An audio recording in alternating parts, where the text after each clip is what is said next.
Cup 9 कहानी का आज ये पहला एपिसोड। आज बात वर्ल्ड कप 2007 की, जो पहली दफ़ा वर्ल्ड कप T20 फॉर्मेट में कभी खेला गया था साउथ अफ्रीका में। और उस वक्त भारतीय टीम बड़ी यंग थी, नया कप्तान, नया जोश, नई कहानी और आगाज़ जो है इस तरीके से हुआ था जिसने आज T20 फॉर्मेट की काया पलट कर दी है।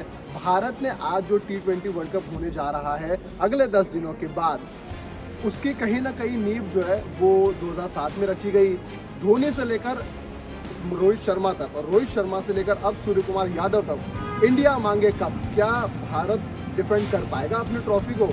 लेकिन जाएंगे पीछे, बात 2007 वर्ल्ड कप की, जहां से ये सब कुछ शुरू हुआ था।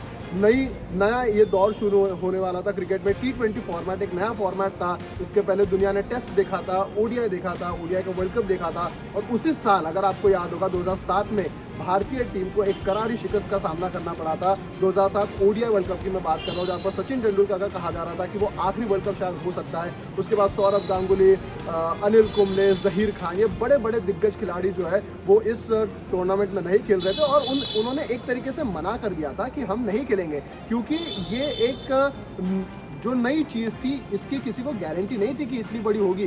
जीत के बाद कई बड़े खिलाड़ियों ने ये कहा उस वक्त कि हमें ये नहीं लगा था कि इतना बड़ा ये टूर्नामेंट जो है वो उभर के आएगा और इतना बड़ी जीत जो है वो भारतीय टीम हासिल कर पाएंगे विद द यंग ब्रिगेड। लेकिन बात अब पॉइंटर्स में कुछ सबसे पहली बात जो है वो नहीं, बड़े खिलाड़ी जो नहीं थे, जो मैंने अभी भी बताया, क्योंकि उस वक्त एक ये धारणा बन गई थी कि T20 एक छिछोरा टाइप का फॉर्मेट है कि जहाँ पर आप बड़े खिलाड़ी जो है वो खेलना पसंद नहीं करते, क्योंकि उनकी लेगेसी एक जानी जाती है कि टेस्ट फॉर्मेट खेलने की, ओडीआई फॉर्मेट खेलने की। T20 कल का आया हुआ बच्चा जिसे कहते हैं ना, इस वजह से वो ज़्यादा तवज्जो उसको नहीं मिल रही थी। उसके बाद जो है नया कप्तान भी था। MS धोनी, देखो उस वक्त चढ़ता सूरज था। MS धोनी उस वक्त जो है वो चढ़ता सूरज था। और उस वक्त आपको याद अगर होगा, पाकिस्तान के खिलाफ उन्होंने डेब्यू किया और ओडीआई में भी उनकी चीज़ें जो है वो आगे बढ़ रही थी, वो रन्स बना रहे थे। लेकिन एक नई जिम्मेदारी उनके कंधों के ऊपर थी। उस टीम में by the way Yuvraj Singh जैसे खिलाड़ी थे, वीरेंद्र सहवाग जैसे खिलाड़ी थे, लेकिन कप्तान कौन बने MS धोनी। और वहीं से शुरू हुई MS धोनी की लेगेसी, वहीं से शुरू हुआ MS धोनी का दौर। उस वक्त जो है वो नए कप्तान बने, नई टीम उनके अंडर थी और नया फॉर्मेट भी था। पहला मुकाबला इंडिया का था स्कॉटलैंड के विरुद्ध, लेकिन वो वॉश आउट हो गया बारिश के चलते। और कहते हैं ना, डेब्यू मैच इंडिया का T20 वर्ल्ड कप का डेब्यू मैच किसके साथ हुआ? वो हुआ पाकिस्तान के खिलाफ। और पाकिस्तान के खिलाफ इंडिया ने दुनिया में इसके पहले कभी भी बॉल आउट नहीं देखा था। इंडिया पाकिस्तान का मैच वहां पर हुआ और वो टाई हो गया। अब अनुमान हम लोग देखते हैं कि अगर टाई होता है तो या तो सुपर ओवर हो जाता है, या तो ओडीआई में टाई होता है तो फिर वो वैसे ही रहने दिया जाता है, एक एक पॉइंट जो है वो दोनों टीमों को बांट दिया जाता है। लेकिन T20 फॉर्मेट में वर्ल्ड कप में पहली दफ़ा ऐसा हम दुनिया देख रही थी कि कुछ बॉल आउट भी होगा। बॉल आउट यानी क्या कि खाली स्टंप्स रहेंगे, विकेट कीपर रहेगा, गेंदबाज रहेगा और गेंदबाज आकर जो है वो निशाना साधेगा। लग गई तो आपका एक पॉइंट बन गया, नहीं लगी तो आपको पॉइंट नहीं मिला। 6 पॉइंट्स का होता था बाय द वे उस वक्त। और उस वक्त दुनिया ने ये सोचा नहीं था कि इस तरीके का भी कोई चीज़ होगा। पाकिस्तान के खिलाफ पहला मुकाबला, एक तो पाकिस्तान और ऊपर से जो है वो ये नई चीज़ हमें देखने मिल रही थी। काफ़ी एक्साइटिंग उस वक्त लग रहा था। और उस वक्त भी जो है वो मिसबाह उल हक आखिरी ओवर में जो है रन आउट हो गए थे और वो टाई मुकाबला हो गया और दुनिया ने देखा बॉल आउट। उसके बाद होता है एक विंटेज अवतार युवराज सिंह का। दुनिया आज याद रखती है उस इतिहास को जब उन्होंने स्टुअर्ट ब्रॉड को 6 छक्के एक ही ओवर में लगाए थे।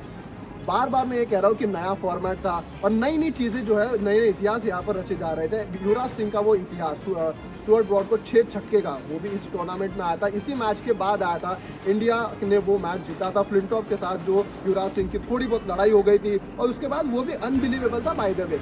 अगर उस वक्त के खिलाड़ियों से अगर आप पूछे तो ये अनबिलीवेबल था। एक छक्का उन्होंने जड़ा, दूसरा छक्का जड़ा, तीसरा, और ये थोड़ा हमें अभी लग रहा था कि शायद एक और छक्का। और उस बीच में जो उस वक्त रवि शास्त्री की जो कमेंट्री थी, वो लेजेंडरी कमेंट्री हमें सुनने मिली। और आज कहीं ना कहीं वो इतिहास के पन्नों में वो लम्हा दर्ज है और उसके बाद शायद ही कोई रिकॉर्ड तो टूट पाएगा। वो रिकॉर्ड जो वो युवराज सिंह ने उस वक्त बनाया था। उसके बाद इंडिया साउथ अफ्रीका, क्योंकि साउथ अफ्रीका है, क्योंकि होम ग्राउंड है, होम एडवांटेज है, होस्ट है, तो वहाँ की कंडीशंस उनको ज़्यादा बेहतर तरीके से पता है बनिस्बत कि इंडिया के। लेकिन उस वक्त ना वो दौर अलग था, उस वक्त उस टीम का एक हौसला अफजाई अलग थी, उस वक्त उस टीम का जो है वो एनर्जी अलग थी। उस वक्त साउथ अफ्रीका के साथ मुकाबला हुआ और वो भी थोड़ा सा मतलब हकीकती का था कि वो क्या होगा क्या नहीं होगा, लेकिन इंडिया ने साउथ अफ्रीका को हरा दिया और साउथ अफ्रीका हो गया इस टूर्नामेंट से उसके बाद बाहर। अब बात इंडिया ऑस्ट्रेलिया की, ये वही ऑस्ट्रेलिया था बाय द वे जिन्होंने इंडिया को जो है वो मुंह की खाने के लिए आपको ये किया था 2007 ओडीआई वर्ल्ड कप की अब बात होगी, क्योंकि ऑस्ट्रेलिया एक बड़ी टीम 2007 उन्होंने ओडीआई वर्ल्ड कप जीता था, उसके बाद उसके पहले 3 जीता और कहीं ना कहीं ऑस्ट्रेलिया एक बड़ी टीम थी, उनको हराना इतना आसान नहीं था, वो भी ये नए फॉर्मेट में जहाँ पर उनके पास गिलक्रिस्ट जैसे खिलाड़ी है, मैथ्यू हेडन जैसे खिलाड़ी है और उनको हराना जो है वो बहुत ज़्यादा मुश्किल हमें दिख रहा था। लेकिन इंडिया की वो टीम जो मैंने अभी बताया कि एनर्जी उनमें बहुत ज़्यादा थी, ऑस्ट्रेलिया को उन्होंने धूल चटा दी और भारत पहुंच गई फाइनल में। अब फिर होता है इंडिया पाकिस्तान का मुकाबला, वो आखिरी ओवर जोगिंदर शर्मा का वो आखिरी ओवर और उसके बाद जो है वो हमने देखा श्रीसंत का वो एक हिस्टोरिकल कैच और वो श्रीसंत का कैच के बीच में जो पीछे जो रवि शास्त्री की कमेंट्री चल रही थी कि Sreesanth under it and take it, वो सारी चीज़ें जो है वो हमको देखने मिली। और पहले उस मैच में जो है वो वीरेंद्र सहवाग जो ओपनर थे भारत के वो इंजर्ड हो चुके थे, उसके जगह पे गौतम गंभीर वहाँ पर खेले और गौतम गंभीर उस वक्त माने जाते थे कि जो नॉकआउट्स मुकाबले का एक तारणहार जिसे कहते हैं ना, वो कहने कहीं गौतम गंभीर उस वक्त बन चुके थे। गौतम गंभीर को वहाँ उस मैच में खिलाया गया, उन्होंने पारी ऐसी खेली कि उन्होंने वर्ल्ड कप जिता दिया। उस वक्त 141 रन, आज के T20 के अगर मान लो तो वो 240 जैसे थे, क्योंकि उस वक्त 141 यानी बहुत बड़ा टोटल माना जाता था और वो डिफेंड करने के लिए जो है वो पाकिस्तान की टीम उतरी और उस वक्त जो है वो 5 ओवर में 4 ओवर में पाकिस्तान को जीतने के लिए 41 रन चाहिए थे, 3 या 4 ओवर में कुछ 41 रन चाहिए थे और उस वक्त जो है वो शायद ये लग रहा था कि अब इंडिया यहाँ से आसानी से मुकाबला जीत जाएगा। लेकिन फिर आता है वो हरभजन सिंह का ओवर, हरभजन सिंह के ओवर में तीन छक्के उस वक्त मिसबा ने लगाए, उसके बाद आरपी सिंह के ओवर में 7 या 8 रन गए महज और आखिरी ओवर में चाहिए थे अब 13 रन। पहली गेंद होती है वाइड और दूसरे गेंद पर आता है डॉट बॉल। अब थोड़ा प्रेशर भी बढ़ रहा था, पाकिस्तान के ऊपर भी बढ़ रहा था और कहीं ना कहीं 5 बॉलों में 13 रन क्या बनेंगे नहीं बनेंगे। और उसके बाद मिसबा का आता है स्ट्रेट पे छक्का, जो फुल टॉस जोगिंदर शर्मा ने लगाई, थोड़ा सा वो ऑफ स्टंप के बाहर गया और जो उन्होंने स्ट्रेट छक्का लगाया सीधा सामने की ओर। अब चाहिए 3 गेंदों में आपके केवल 7 रन और उसके बाद होता है वो ऐतिहासिक लम्हा, वो ऐतिहासिक पल कि उन्होंने वो स्कूप खेला सामने जाकर। श्रीसंत वहाँ पर खड़े थे आपके फाइन लेग पर और फाइन लेग भी इतना नहीं था कि वो बहुत ज़्यादा पीछे हो, फाइन लेग एकदम पास में था, सर्कल के अंडर था और वाइड था।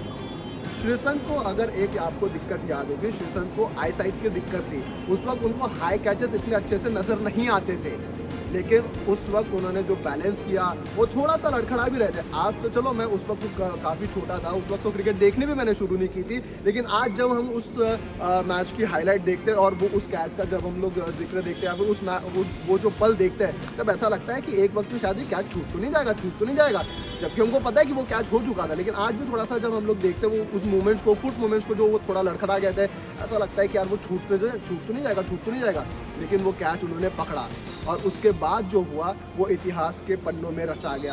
कहते हैं ना कि कभी मुंबई रुकता नहीं है, कभी देश रुकता नहीं है, लेकिन पहली बार हमने ये देखा कि भारत के इन खिलाड़ियों के लिए, भारत के इन वर्ल्ड चैंपियंस के लिए मुंबई रुकी, मुंबई थमी और मुंबई में जिस तरीके से जश्न मनाया गया, इसने कहीं ना कहीं टीम इंडिया की नींव आगे रखी, टीम इंडिया के आने वाली पीढ़ी की नींव आगे रखी और कहीं ना कहीं ये इंडिया ने स्टेटमेंट दे दिया था पूरे वर्ल्ड क्रिकेट में कि इंडिया हैज़ फाइनली अराइव्ड।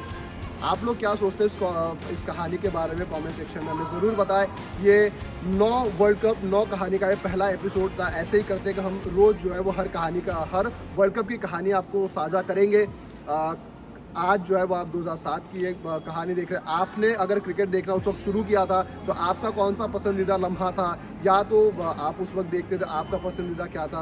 आप कमेंट सेक्शन में जो है वो आप ज़रूर बता सकते हो। उसके लिए करना क्या है, लाइक शेयर सब्सक्राइब करना, नोटिफिकेशन की बेल बजानी है। बहुत बहुत शुक्रिया।